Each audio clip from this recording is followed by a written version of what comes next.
চিকিৎসকের কাছে গিয়ে নিজের স্বাস্থ্য সমস্যাগুলো বা নিজের শারীরিক সমস্যাগুলো কিভাবে শেয়ার করবেন বা কিভাবে বলবেন, দর্শক, খুবই গুরুত্বপূর্ণ এবং ইম্পর্টেন্স আলোচনা।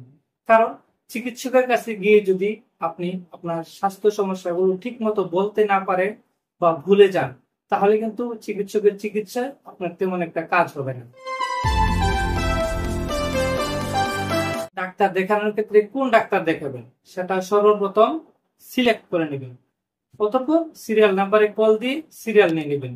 তবে যার কাছ থেকে সিরিয়াল নেবেন তার কাছ থেকে চিকিৎসক কোন টাইমে বসেন ওই টাইমটা জেনে নেবেন এবং আপনার সিরিয়াল নাম্বার কত সেটা জেনে নেবেন। এতে করে চেম্বারে যাওয়ার পর আপনাকে অনেকক্ষণ অপেক্ষা করতে হবে না বা বসে থাকতে হবে না। তবে তার আগে আপনার সিট কমপ্লেইন বা মূল মূল সমস্যাগুলো আইডেন্টিফাই করে নেবেন এবং মনে মনে ঠিক করে নেবেন, যেন চিকিৎসকের চেম্বারে যাওয়ার পর কোনো পয়েন্ট মিস করে না যায়।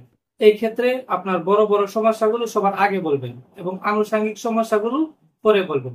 চিকিৎসক যেসব প্রশ্ন করবেন সেসব প্রশ্নের সঠিক উত্তর দিবেন এবং কোনো তথ্য গোপন করবেন না বা গোপন করার চেষ্টা করবেন না। বিশেষ করে পূর্ব থেকেই যদি আপনার হাই ব্লাড প্রেশার বা উচ্চ রক্তচাপ থাকে, ডায়াবেটিস, থাইরয়েড প্রবলেম, বিভিন্ন ধরনের হৃদরোগ, কিডনির সমস্যা, ব্রঙ্কিয়াল এজমা, এই তথ্যগুলো কখনোই গোপন করবেন না এবং আপনি নিয়মিত কোন ওষুধপত্র খাচ্ছেন কিনা তাও ডাক্তারের কাছে শেয়ার করবেন। আপনার শারীরিক অবস্থা যদি খুবই ক্রিটিক্যাল হয় এবং আপনাকে যদি হসপিটালে ভর্তি রেখে চিকিৎসা চালানোর প্রয়োজন মনে করেন চিকিৎসক, তাহলে অবশ্যই হসপিটালে ভর্তি হয়ে চিকিৎসা চালাতে হবে। এবং রোগ নির্ণয় করার ক্ষেত্রে বা রোগ ডায়াগনোসিস করার ক্ষেত্রে চিকিৎসক যেসব ইনভেস্টিগেশন বা পরীক্ষা নিরীক্ষা করতে দিবেন সেগুলো সবগুলো পরীক্ষা করিয়ে নেবেন, যেন আপনার রোগ নির্ণয় করতে বা রোগ ডায়াগনোসিস করতে সহজ হয়। দর্শক, এমন কিছু পেশেন্ট আছে যারা চিকিৎসকের কাছে গিয়ে সব কথাই বলে কিন্তু মূল কথাগুলো বলতে ভুলে যায় বা মনে থাকে না। তাদের উদ্দেশ্যে বলবো, আপনারা চিকিৎসকের কাছে যাওয়ার আগের দিন রাতে বা চিকিৎসকের কাছে যাওয়ার পূর্বে আপনাদের সমস্ত সমস্যাগুলো ধীরে ধীরে সুন্দর করে একটা কাগজের মধ্যে লিখে তারপর চিকিৎসকের কাছে নিয়ে যাবেন। এতে করে আপনি এবং চিকিৎসক দুজনের জন্যই সবচেয়ে ভালো হবে। তবে যারা রোগী বা পেশেন্ট তাদের কাছে বিনীতভাবে অনুরোধ করব, চিকিৎসকের কাছে যাওয়ার পূর্বে বা চিকিৎসকের কাছে যাওয়ার সময় পূর্বের সমস্ত ডকুমেন্টস বা কাগজপত্র সাথে করে নিয়ে যাবেন।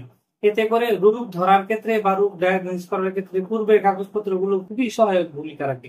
সবশেষে যে কথাটি বলবো তা হচ্ছে, যে চিকিৎসকের কাছে যাবেন সেই চিকিৎসকের নাম এবং উপাধি ভালো করে জেনে নেবেন এবং আপনার কি রোগ হয়েছে সেটা চিকিৎসকের কাছ থেকে জেনে নিতে চেষ্টা করবেন। কারণ আপনি ফি দিয়ে বা ভিজিট দিয়ে চিকিৎসকের কাছে সেবা নিচ্ছেন, সুতরাং আপনার কি রোগ হয়েছে সেটা জানার অধিকার আপনার আছে।